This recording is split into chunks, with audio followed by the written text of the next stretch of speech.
네, 유럽의 주요국 증시들은 전반적으로 상승하며 상승 마감에 성공했습니다. 주요국 지수들부터 함께 확인해 보시죠. 독일 지수, 프랑스의 카크 지수, 그리고 영국 지수 일제히 빨간불을 켜내는 데 성공했는데요. 독일 지수 같은 경우에 0.77%의 오름세를 기록했고요. 영국 지수 같은 경우 0.35%, 프랑스의 카크 지수는 0.56%의 오름세를 기록하며 장을 마쳤습니다. 이번에 유럽 증시를 전반적으로 봤을 때 기술주 섹터가 강한 흐름을 나타냈습니다.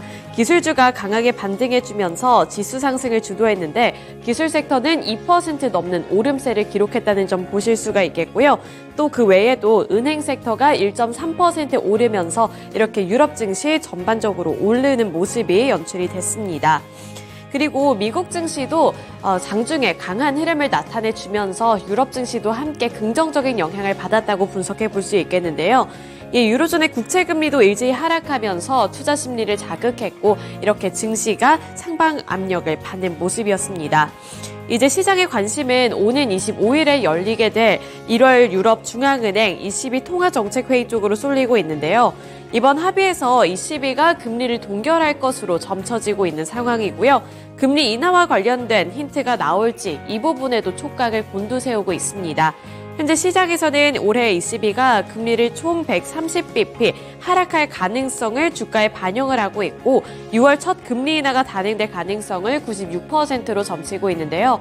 따라서 오는 25일에 단행이 될 ECB의 통화정책회의에서 어떠한 내용이 새롭게 나오게 될지도 확인해 보셔야겠습니다.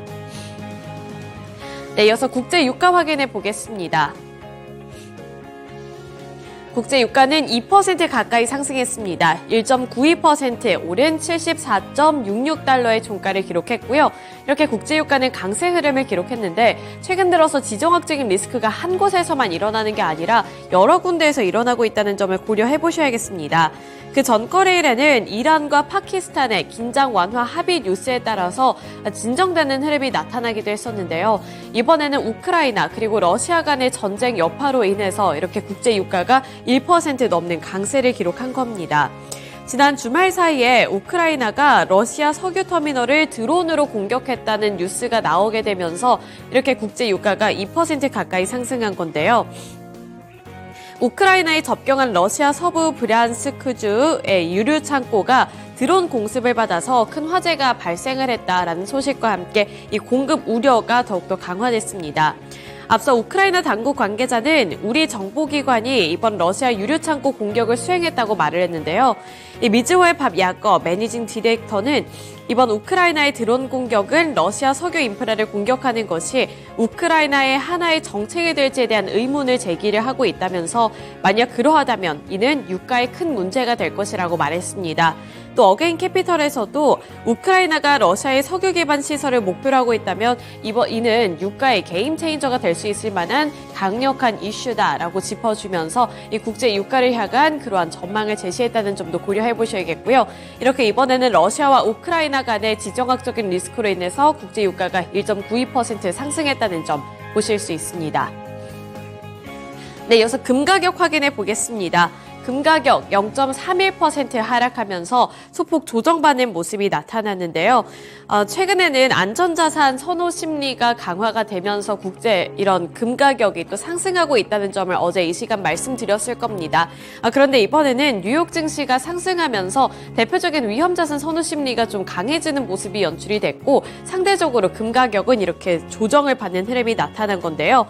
다만 글로벌 IB들은 금값이 올해 상승할 것으로 전망하고 있습니다. 금값이 올해 말까지 10% 이상 상승할 수 있다는 전망이 나온 건데요. UBS 측에서는 지난해 금값이 15% 뛰었다면서 연말까지 금괴 가격이 온스당 2,250달러로 10% 상승할 것으로 예상했습니다.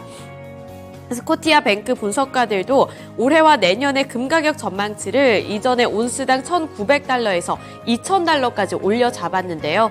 이 중동 지역의 불안과 우크라이나 또 이스라엘 전쟁 등 이러한 지정학적인 불확실성이 커지면서 금이 대표적인 안전자산으로 꼽히고 있기 때문에 올해를 한 해 동안 좀 쭉 둘러본다면 10%가량 오를 만한 여력이 남아있다고 점친 겁니다. 따라서 금 가격 이번에는 하락했지만 앞으로는 어떠한 행보를 나타내게 될지도 눈여겨보셔야겠습니다. 네, 이렇게 유럽 증시 마감 상황과 함께 원자재 가격까지 알아봤는데요. 이어서 미국 증시 마감 상황은 SH 인베스트먼트 김선영 연구원 통해서 들어보겠습니다. 연구원님 안녕하세요. 네, 안녕하십니까. 네, 지난밤 뉴욕 증시 어떻게 마무리 지었을까요? 예, 이번 주부터 본격적으로 시작되는 4분기 실적에 대한 기대감이 높아지면서 오늘 뉴욕 증시는 상승 랠리를 지속했고 지수별로는 다우지수가 0.37%, S&P 500은 0.2, 나스닥이 0.3%, 소형주 중심의 러셀 2000은 2%의 상승세를 보이면서 거래를 마쳤습니다.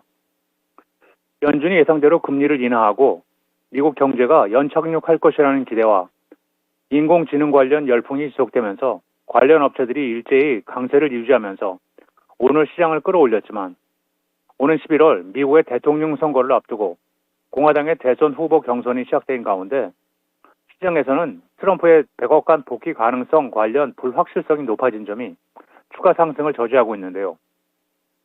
시장은 트럼프의 복귀에 따른 영향을 일찌감치 분석하고 있으며 그 이유는 지난 2016년 11월 트럼프의 깜짝 당선으로 금융시장이 출렁했기 때문으로 그가 내걸고 있는 수입품 10% 관세 부과 및 개별 세금 감면 연구화 등의 공약은 결과적으로 채권 수익률에 상승 압력을 가할 것이며 달러 강세를 가져올 것이라고 전문가들은 우려하고 있습니다.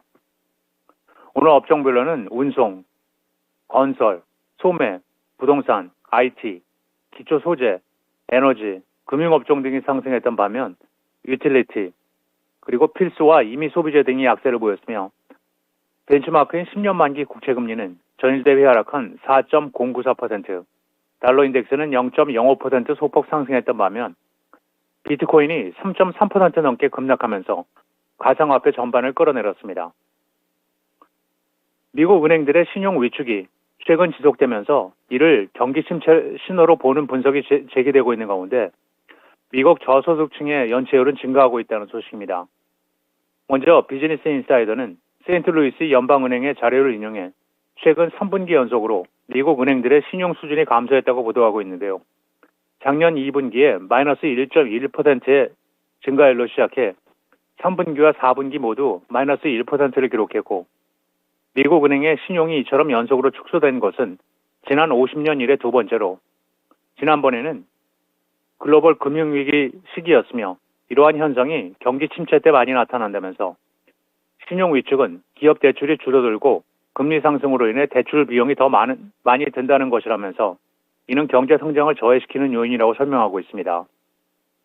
한편 뉴욕 연방은행은 에큐팩스의 신용 보고서와 인구 조사국의 데이터를 분석해 저소득 부채 보유자들이 팬데믹 이후 경제적 어려움을 겪고 있는 것으로 나타났고 2022년부터 저소득층 차입자들이 자동차와 신용카드 대출에 대한 지불금을 갚지 못하기 시작하면서 최근 연체율이 팬데믹 이전 수준까지 올랐다며 많은 저소득 가계가 팬데믹 기간 주택담보대출 재용제를 놓치면서 사상 최저 수준이었던 모기지 금리를 활용할 시 얻을 수 있는 혜택을 입지 못했으며 2020년과 2021년 모기지 재용자 비율은 고소득 지역에서는 42%였지만 반면 저소득 지역에서는 24%에 그쳤다고 설명하고 있습니다. 미 연방준비제도가 올해 기준금리를 인하한다면 시장 예상보다 큰 폭이 될 수도 있다고 글로벌 채권 운용사인 핑포의 모원 미탈 CIO가 주장하고 있습니다. 그는 올해 세계 경제가 작년보다 낮은 성장률을 보일 것이라면서 경기 침체 시나리오에서 연준이 현재 시장이 반영하고 있는 금리 인하 가능성보다 더 큰 폭으로 금리를 내릴 수 있다면서 연준이 시장 기대만큼의 금리 인하를 단행하지 않을 가능성도 동일하게 보면서 포트폴리오를 구축하고 있다고 설명하고 있는데요. 즉 경기 침체가 발생한다면 실제 시장의 예상보다 큰 폭으로 금리를 내릴 가능성도 있지만 한편으로는 시장의 기대만큼 인플레이션이 진정되지 않는다면 미국 금리가 예상보다 좀 더 높게 유지될 가능성도 있다는 것입니다. 한편 경기 침체는 물가가 각국 중앙은행의 목표 수준인 2에서 2.5%에 다다르더라도 실질 성장률이 마이너스를 기록하는 상황을 뜻하며 핑코 측은 올해 미국의 실질 성장률이 0에서 1%를 기록하고 영국과 유럽연합은 상대적으로 더 낮은 0%에 가까운 성장을 보일 것으로 예측하고 있습니다.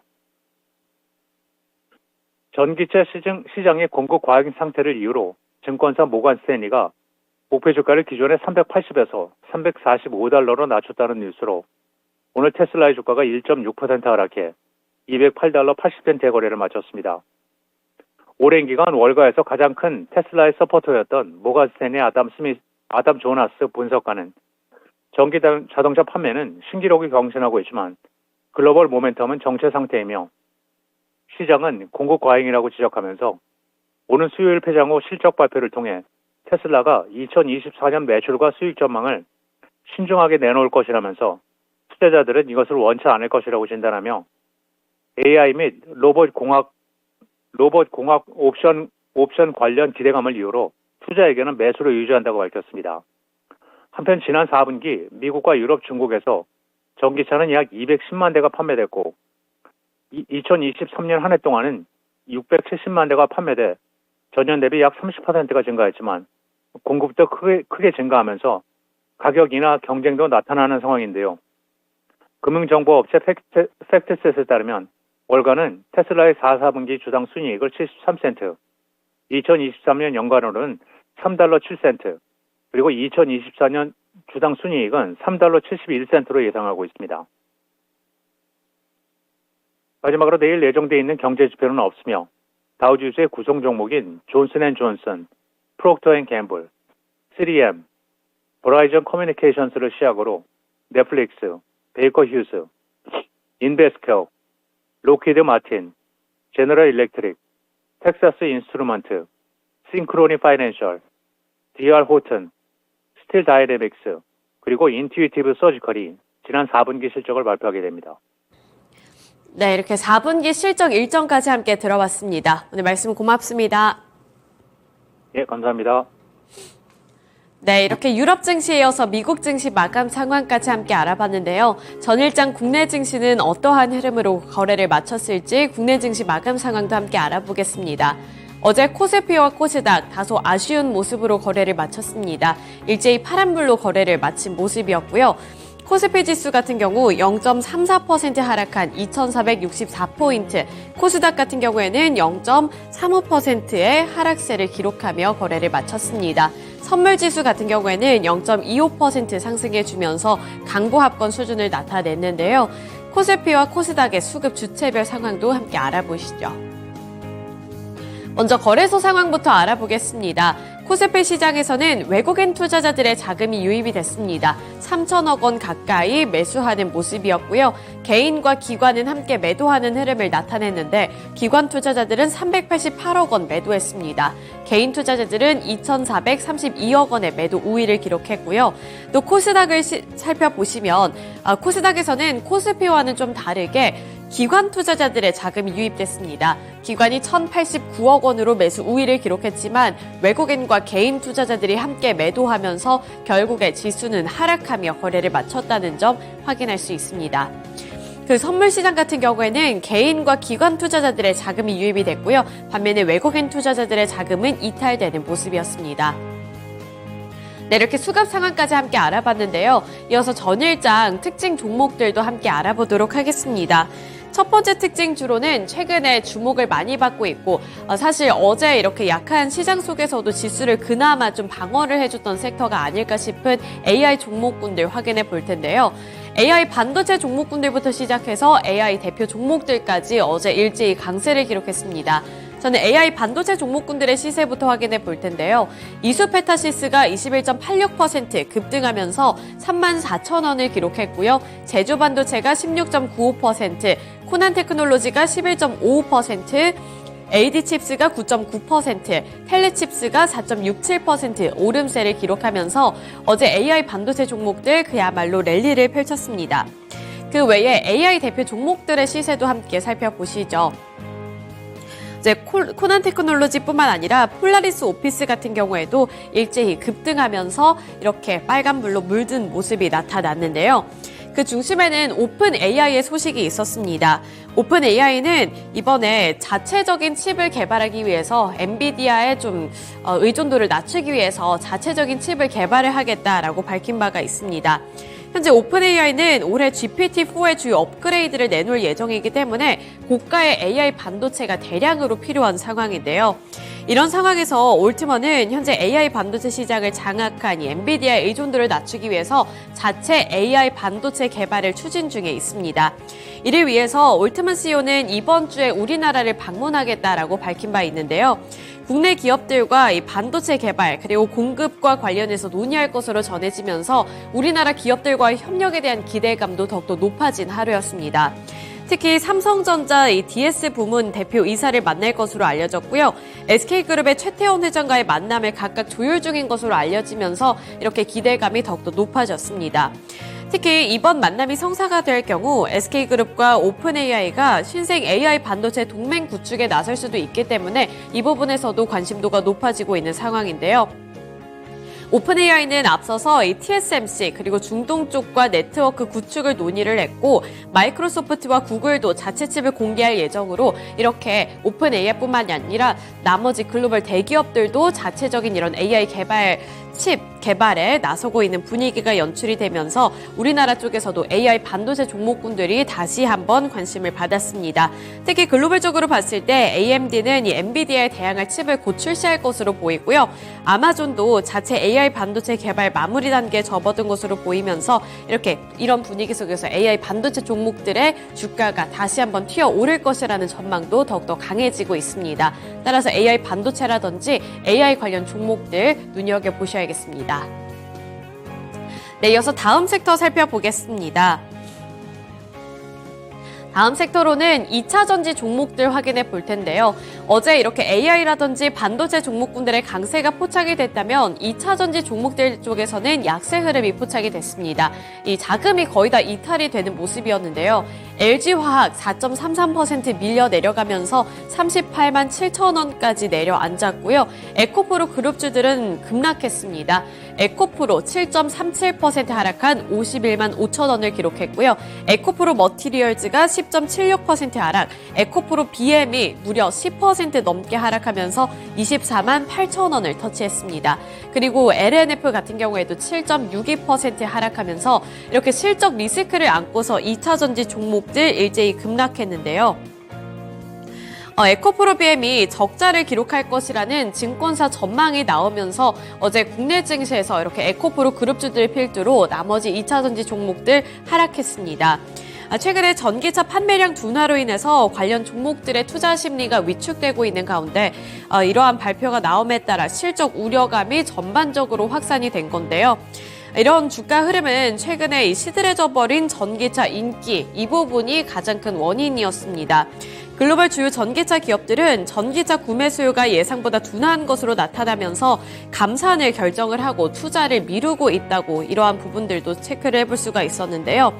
최근 미국의 전기차 기업인 테슬라 측에서는 신규 멕시코 공장 건설 계획을 늦췄고요. 그리고 미국의 2위 자동차 기업인 포드 같은 경우 대표 전기차 모델인 F150 라이트닝 픽업 트럭의 올해 생산 목표를 매주 50% 줄이기로 결정을 하면서 이렇게 전기차 수요 둔화에 대한 우려감은 더욱더 확산이 되고 있습니다. 따라서 이렇게 에코프로 그룹주들을 비롯해서 나머지 종목들 일제히 급락했고요.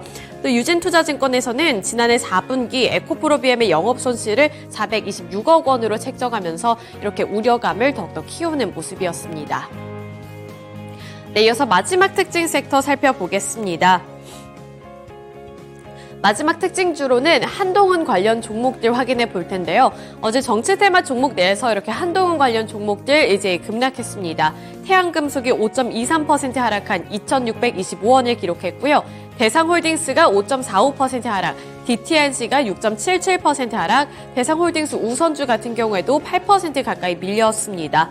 와이더플랜이 또 11.66% 하락한 14,700원을 기록했는데요. 대통령실에서 한동훈한테 이제 사퇴를 하라는 요구를 했다는 설에 관련 종목들이 급락한 겁니다. 한 매체는 이관섭 대통령 비서실장이 한 위원장을 만나 사퇴 요구를 전달했다는 보도 내용을 공개했는데요. 이날 한 위원장은 국회에서 기자들과 만나 이번 대통령실의 사퇴 요구 논란에 대해 사퇴 요구를 거절했기 때문에 구체적인 내용에 대해서는 말하지 않겠다며 자신의 임기는 총선 이후까지로 알고 있다라고 선을 긋는 모습을 연출했습니다. 그럼에도 불구하고 한동훈 관련 종목들 리스크를 크게 안으면서 어제 일제히 급락하며 마무리 지었습니다. 네, 이렇게 전일장 주목을 받았던 특징 섹터까지 함께 알아봤고요. 지금까지 글로벌 증시 마감 시황이었습니다.